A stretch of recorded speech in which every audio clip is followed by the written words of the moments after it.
folks. Welcome back to Smile Jamaica, the golden hour. Have you ever noticed athletes with joint injuries, even without visible cuts or bruises, often sporting bandages? Well, today we have sports massage therapist Colleen Young to explain the benefits of this practice and to demonstrate the correct application of these bandages. And Abby just here while I go on a run, come down the street and come sit down because I look help. Morning, Colleen. Morning. Abby Dube. What's the difference between the kinesio tape, that's the straight one, and just the regular bandage? What's the difference?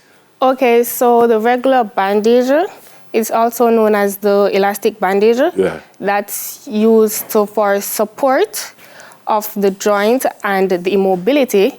So it really limits you from performing at the best of your ability compared to the kines now.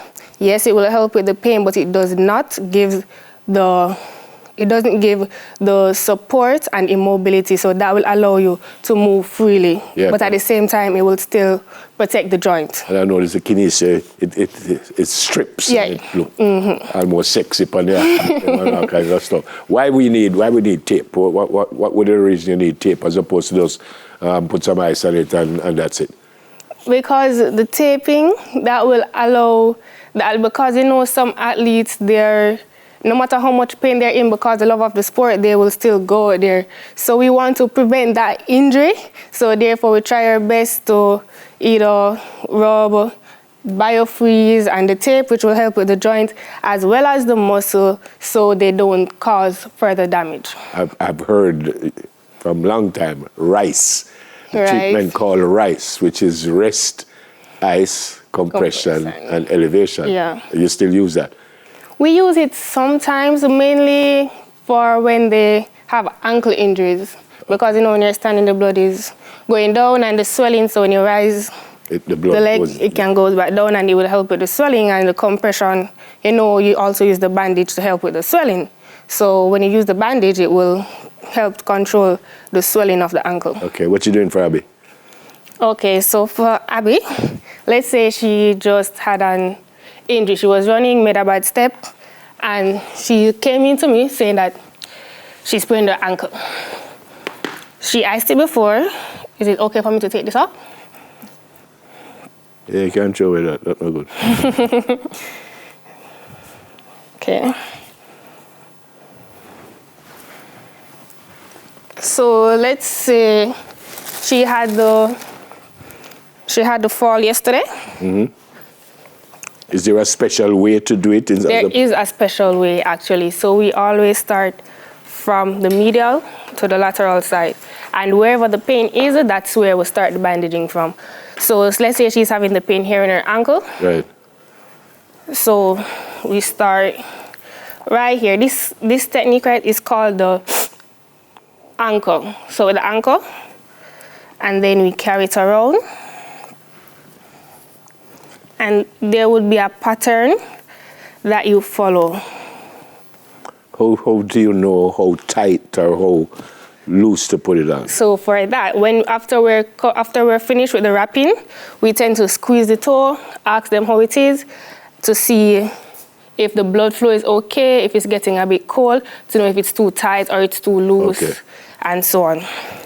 So as you can see here, there's a pattern coming in right here.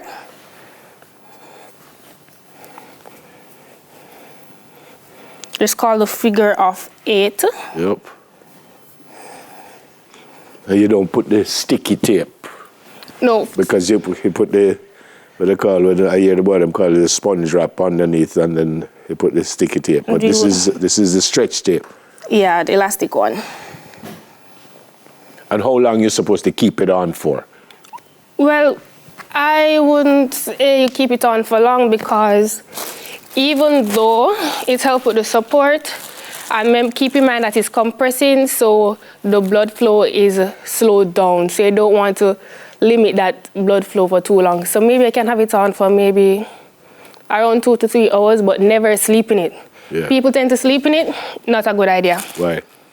So we can pin this one, right? Why is not a good idea to sleep in? Because like I said, it stops the circulation. Yeah, so you wouldn't want to be sleeping and the circulation stopping your sleep. It won't end good. Yeah.